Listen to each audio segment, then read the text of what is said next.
भगत सिंह को जिसकी वजह से फांसी हुई, उसको बीच सड़क पर कुल्हाड़ी से इतना काट दिया गया कि वहाँ देखने वाले लोगों के होश उड़ गए। उस गद्दार का नाम था फणींद्र नाथ घोष, जिसकी एक झूठी गवाही ने भारत के 3 सबसे लाडले बेटों भगत सिंह, सुखदेव और राजगुरु को हमसे हमेशा के लिए छीन लिया। 23 मार्च 1931 को जब पूरा देश गम के आंसू रो रहा था, तब बिहार के मुजफ्फरपुर जिले के मनियारी गांव का एक 25 साल का नौजवान प्रतिशोध की आग में जल रहा था। उस शेर का नाम था वैकुंठ शुक्ल। वैकुंठ शुक्ल हिंदुस्तान सोशलिस्ट रिपब्लिकन एसोसिएशन के एक सक्रिय सदस्य थे। महान क्रांतिकारी योगेंद्र शुक्ल के भतीजे थे। उन्होंने कसम खाई थी कि जब तक उस गद्दार का खून इस मिट्टी में नहीं मिल जाता, तब तक हमारे शहीदों का बदला अधूरा है। अंग्रेजों ने फणींद्र नाथ घोष को उसकी गद्दारी के इनाम में सरकारी गवाह बनाया, भारी सुरक्षा दी और बेतिया में रहने के लिए घर और पैसे दिए। अंग्रेजों को लगा कि उन्होंने अपने मोहरे को सुरक्षित कर लिया है, लेकिन उन्हें नहीं पता था कि वैकुंठ शुक्ल की नजर उस पर टिक चुकी है। बदला लेने का ये सफर आसान नहीं था। वैकुंठ शुक्ल ने अपने साथी चंद्रमा सिंह के साथ मिलकर योजना बनाई।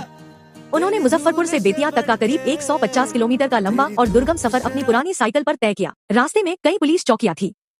अंग्रेज सिपाही चप्पे चप्पे पर तैनात थे, लेकिन वैकुंठ शुक्ल के सीने में भगत सिंह की शहादत का दर्द और धधकता हुआ प्रतिशोध था। उनके पास कोई महंगी पिस्टल या बम नहीं था।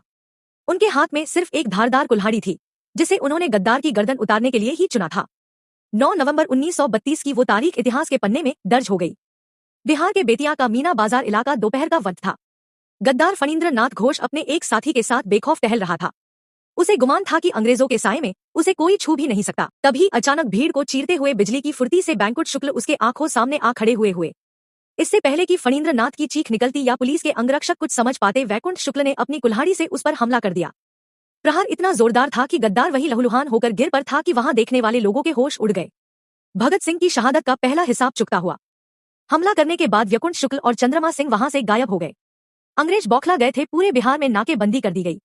आखिरकार सोनपुर मेले के पास से उन्हें गिरफ्तार किया गया। जेल की सलाखों के पीछे भी वैकुंठ शुक्ल के चेहरे पर पछतावा नहीं, बल्कि एक विजेता की मुस्कान थी। उन्होंने अदालत में गर्व से कहा कि उन्होंने जो किया अपने देश के शहीदों के सम्मान में किया। 14 मई 1934 को गया जेल में इस वीर योद्धा को फांसी पर लटका दिया। आज अफसोस की बात है कि हमारे इतिहास की किताबों ने ऐसे वीरों को भुला दिया। इस वीडियो का मकसद ही यही है कि उन पन्नों को पलटा जाए जिन्हें मुख्य धारा के इतिहास ने धूल में दबा दिया है। क्या हम अपने इस महान क्रांतिकारी को भूल जाएंगे? कमेंट बॉक्स में वीर वैकुंठ शुक्ल अमर रहें जरूर लिखें।